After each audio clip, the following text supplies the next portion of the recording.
Hello students, we need to start with chapter number 11 foreign exchange rate. Now chapter is very easy and it's very interesting. Now let us understand what is there in this chapter. Now let's say for example $1 is of 60 and due to some changes in international market now $1 has become 80. In other words dollar is becoming powerful. $1 जो 60 ले सकता था rupees, अब ये $1 के बदले में वो 80 रुपीज़ में कन्वर्ट हो सकता है। So this is basically increase in foreign exchange rate. आप देख सकते हो नंबर इंक्रीज हुआ है, $1 60 का 80 हो गया, increase in foreign exchange rate. Okay, now here dollar is becoming powerful, यानी there is appreciation of dollar. In other words what about rupees?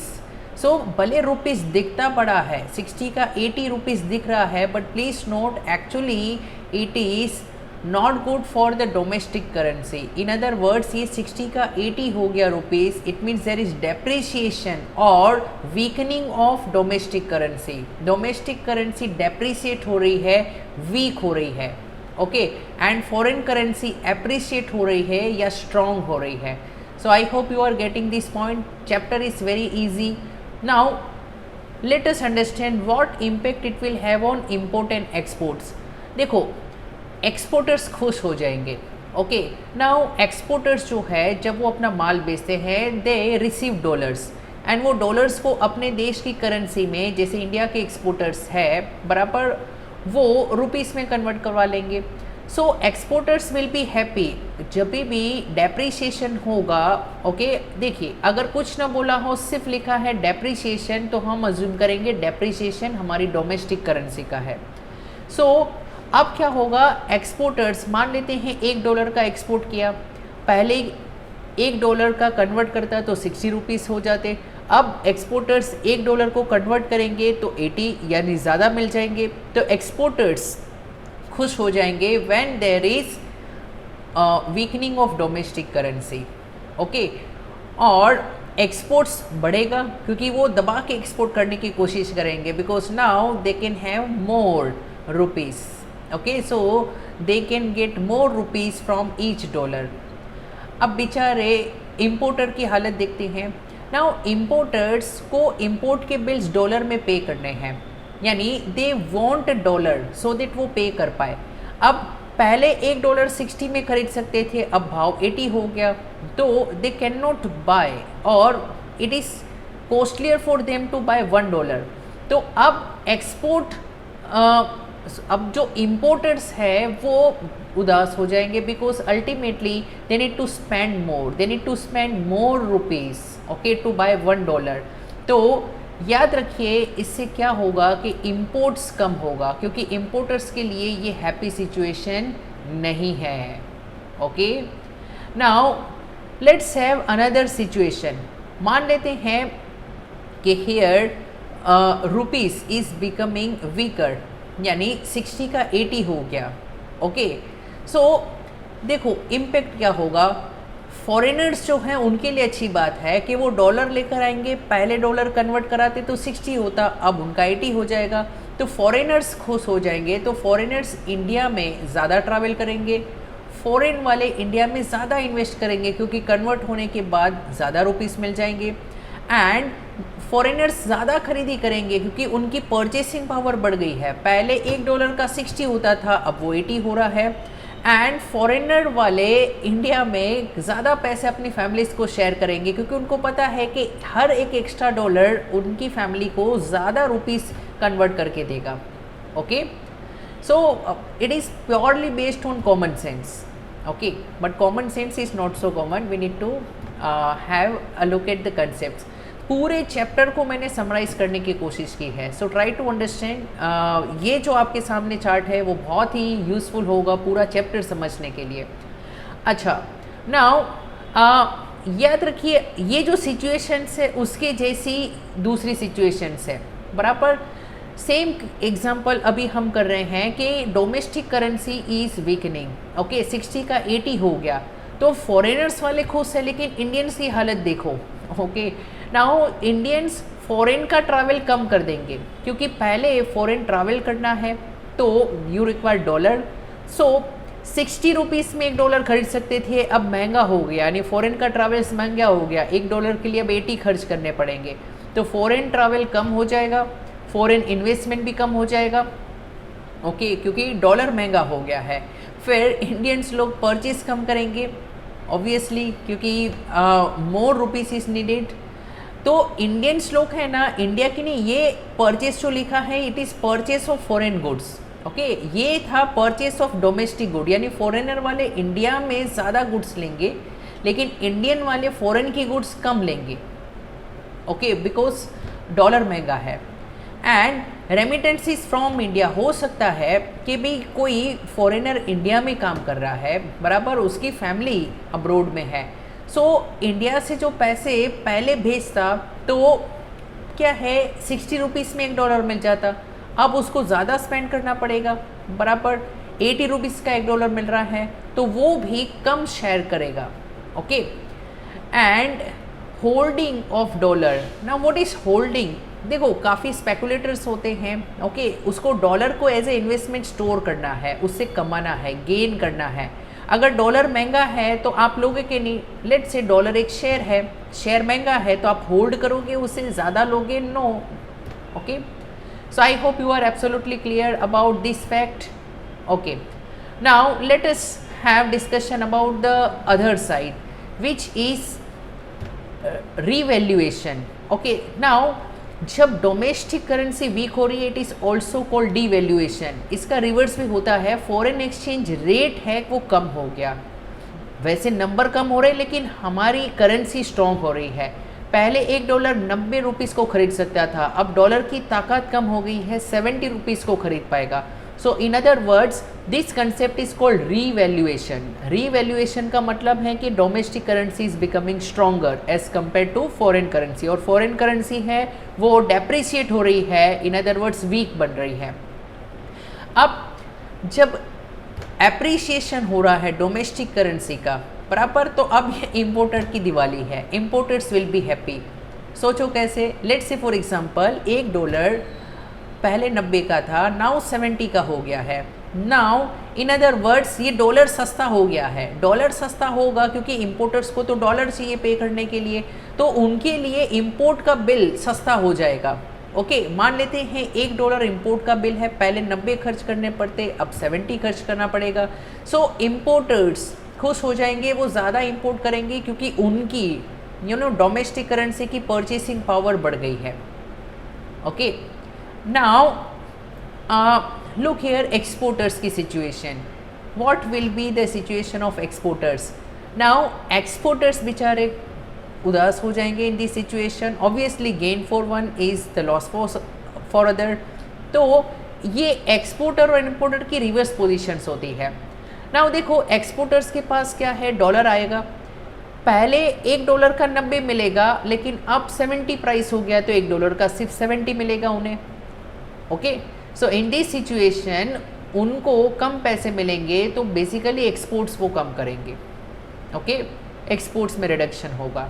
अब ऐसे ही सेम सिचुएशंस यहाँ पर कंपेयर करेंगे, लेट्स से कि दिस इज़ द सिचुएशन जहाँ पर domestic currency strong बन रही है, ओके, यानी जो डॉलर जो है वो सस्ता हो गया है। डॉलर सस्ता होगा तो इंडियंस की दिवाली है, ज़्यादा घूमने जाएंगे, ज़्यादा इन्वेस्टमेंट करेंगे, ओके, क्योंकि डॉलर कम पैसों में मिल रहा है और इंडियंस लोग दबा के फॉरेन की गुड्स को परचेज़ करेंगे और यहाँ से ज़्यादा मनी ट्रांसफ़र करेंगे, क्योंकि अब क्या है, देखो रेमिटेंसीज फ्रॉम इंडिया, ये वो केस है कि भाई वो फॉरेनर कोई इधर है बराबर और वो उसकी फैमिली अमेरिका में है, ये रिवर्स सिचुएशन है। लेकिन अगर लेट से कोई फॉरेनर इधर काम कर रहा है तो वो ज़्यादा पैसे भेजेगा क्योंकि उसके लिए डॉलर सस्ता हो गया है, ओके।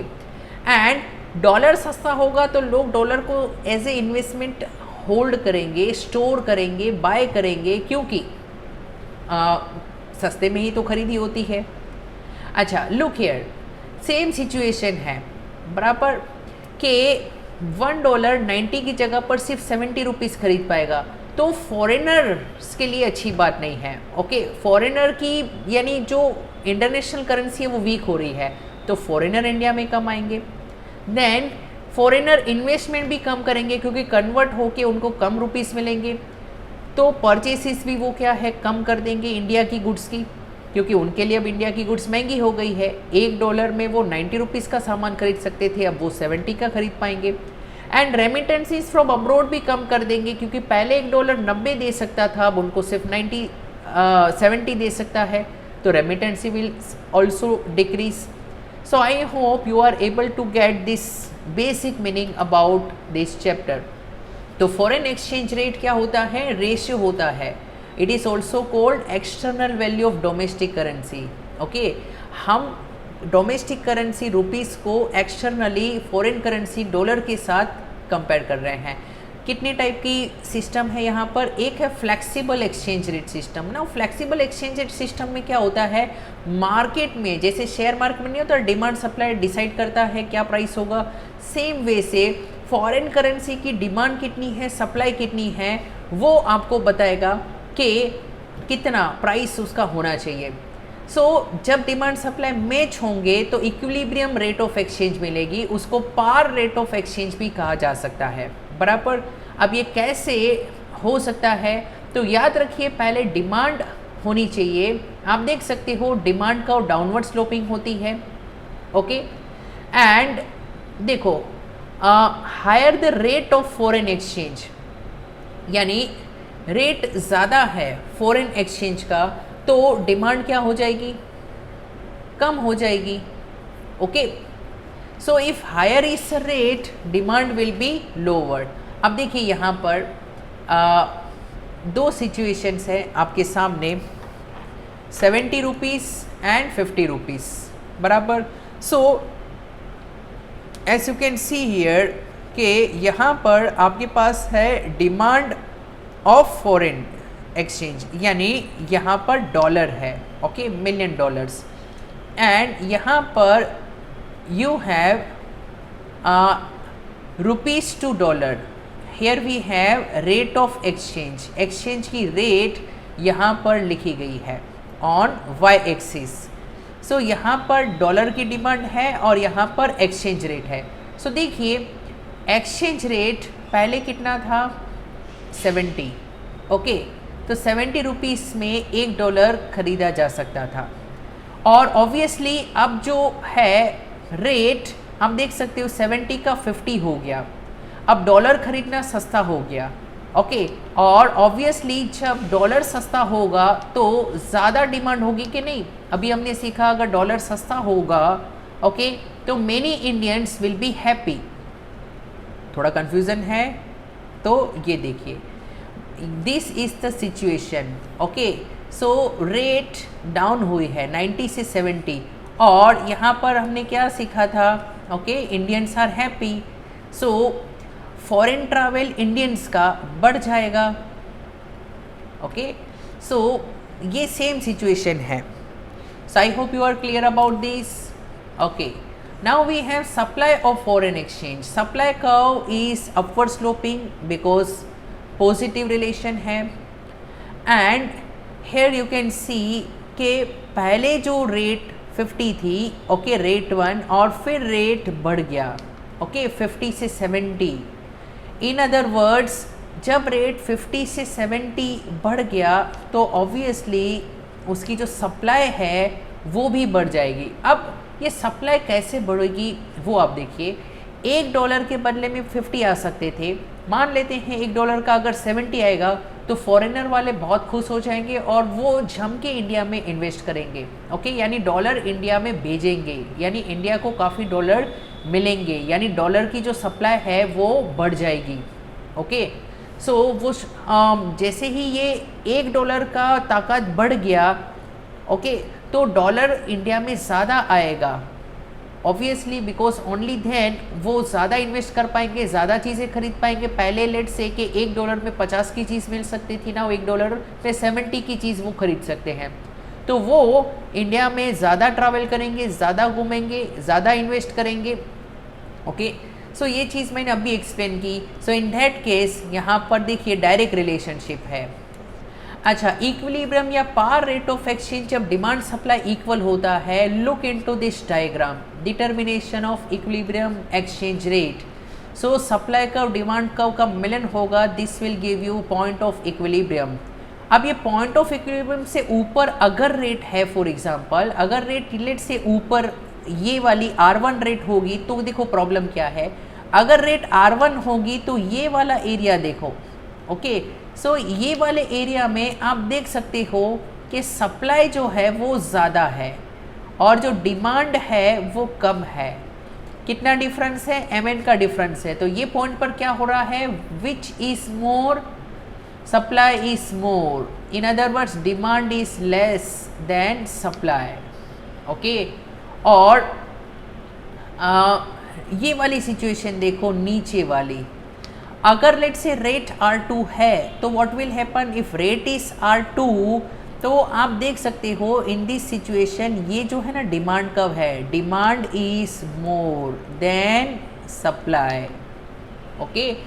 अच्छा, अगर डिमांड ज़्यादा है, नीचे देखो डिमांड ज़्यादा है तो भाव बढ़ता है कि नहीं, यस। तो देखो भाव ऊपर की तरफ जाएगा, ओके।